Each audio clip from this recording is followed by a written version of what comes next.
Hello and welcome to the first proper episode of the Accessible Technology podcast.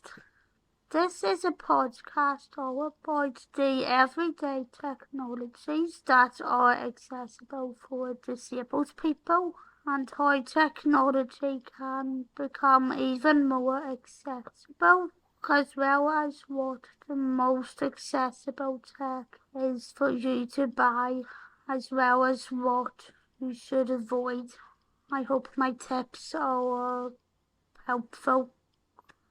So if you don't know who I am, hello, my name is Stapes, and I am a freelance journalist who has dreams of getting into technology journalism while also doing various other bits of work at the same time as well, such as question writing for game shows.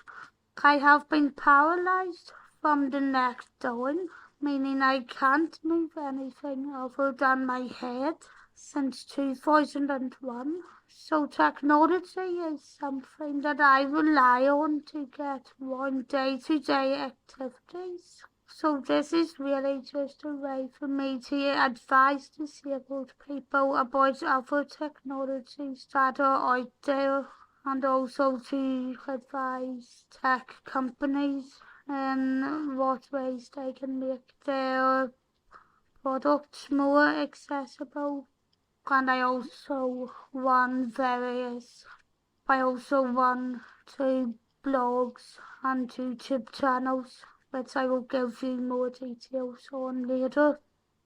If you fancy following this podcast, if you are enjoying what I cover on it, you can do so by searching for the Accessible Technology podcast on Apple Podcasts, Amazon Music, Audible, and on Spotify. However, if you'd like to support the podcast and the content I produce in other ways, you can also support it by going over to the Thieves Loud Buy Me a Coffee page. You will also be able to find exclusive episodes that aren't part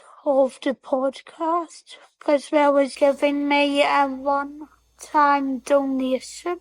But before I start on the review, I would first of all like to give you a bit of details about the product and company that I'm touching on today, which is the Skullcandy Uproar wireless headphones.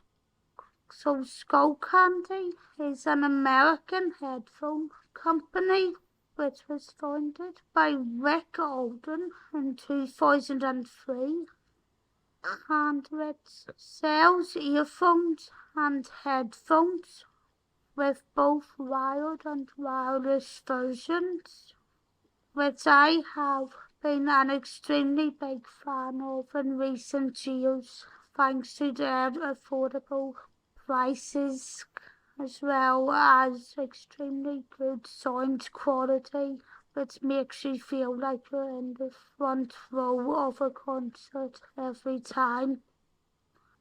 As of 2023, their headphone brands consist of Hesh, Riff, and the Cassette brand, and their earphone brands include the Doritos Time 2 wireless earbuds, Indie ANC noise cancelling 3 wireless earbuds, Grind Fuel 3 wireless earbuds, Grind 3 wireless earbuds, Sesh ANC 3 wireless earbuds, Sesh Evo 3 wireless earbuds, Push Active 3 wireless earbuds, Zip 3 2 wireless earbuds, Dime wireless earbuds, Dime 3 wireless earbuds, and the Inked earbuds earbuds with a microphone. So, as you can tell, the Uproars are no longer on the list. However, you can still get the Uproar brand through Amazon. And in today's episode, I'm going to tell you about how well they sound. Links to the blog and to the YouTube videos for all of these are included in the episode notes or description, as some of us might say.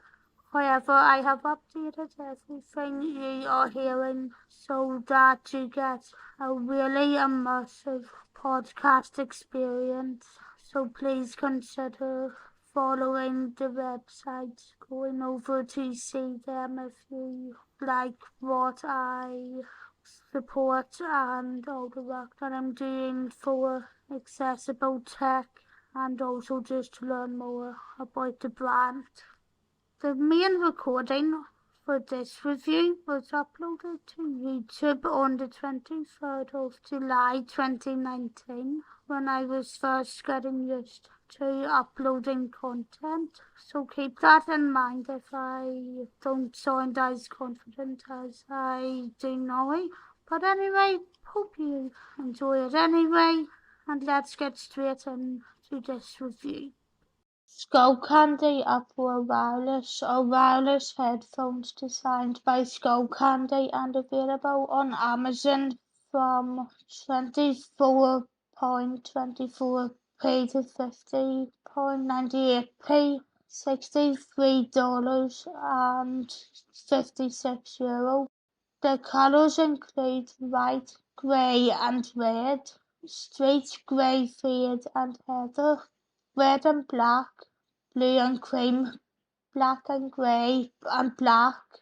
The box that they come in has the word Uproar on the side of it with a picture of the headphones on front, some more pictures at the side and some more information available in English, Spanish and French, along with a diagram showing what each button is for.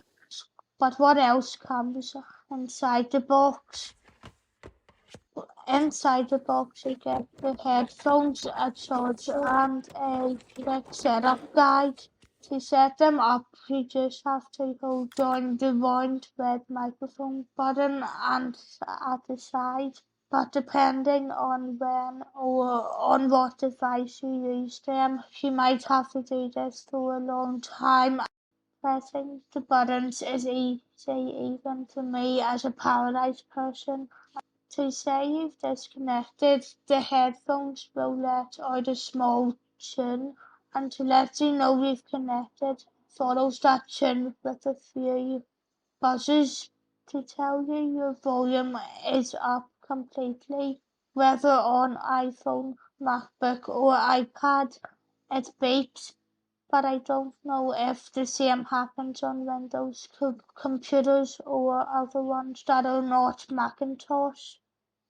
They also come with about 10 hours battery life, so they can be used with all-day activities. The same tune that tells you you've disconnected is also the one that tells you you've run out of charge. If you would like a preview of how the headphones sound when playing music after they are connected to your device, here's how they sounded playing a song on my iPhone 13. So what do I think about the Skullcandy Uproar wireless headphones overall? When I first got them, I was blown away not only by how clearly I could hear whichever audiobook, music, album or news program I was listening to, but also I was able to hear myself type. I originally got them because I got a new iPad Pro which doesn't have the headphone jack, but thanks to how clearly I can hear with them, they have easily become my everyday headphone. judging how comfortable they are, how clear you can hear with them, and how easy it is to press buttons and connect them. I will give the Skullcandy Uproar wireless headphones 10 stars. So what are your views about Skullcandy as a brand? Have you bought any of their headphones before? And if you have, what do you think about them? Did you like them and find them easy to use and to have really good sound quality as well as the build? Or are there some things you don't like about them, such as the plastic that they're made out of? If you would like to pass on some of your thoughts to me, you can include them in a review wherever you're listening to this on, as well as via the contact pages over on my Phoebes Lau Tech Reviews site or pltechreviews.co.uk, or by commenting on any of the videos that I upload to my Phoebes Lau Tech Reviews YouTube channel, PL Tech Reviews, or on my other website, which is phoebelau.com. If you are interested in watching the videos I've done, you can find out more over on my PL Tech Reviews YouTube channel. And if you would like to see a couple of my accessible tours and reviews, as well as my film, TV, theatre reviews and political videos, you can see them by searching for Phoebes Lau Journalism on YouTube as well.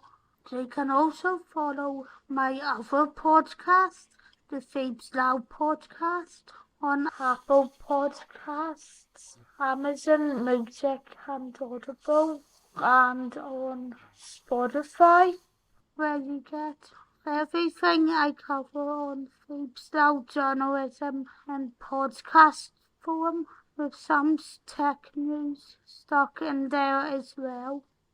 However, if commenting on a website or a video isn't something you would be up to, you can also support the podcast by going over to the Phoebes Lau buymeacoffee.com page, where you will have the option to give me a one-time donation or to check out other bits of exclusive content that won't be part of the actual podcast. Or of course you can support me by going over to any of my socials, which are at Phoebes Lau on Twitter or X, and the real Phoebes Lau over on Instagram. Next week you'll be hearing my views on a 2015 Apple Magic keyboard, and I also plan to upload this podcast twice a week until the 12th of August 2023. If that can act as any way of a schedule for you, although I might have to change some things around, but honestly everything could become a wee bit more regular than that, to also let me fit in other big tech news from throughout the year. So please, stick with me here. The sound effects in this podcast were recorded by Phoebes Lau, and the outro music was by Serena's attorney and fixed up at the end by Phoebes Lau, with just a wee bit of a keyboard added in. All the details are below as well. Anyway, thanks for listening to this first episode, and I'll talk to you again in the next one. Bye.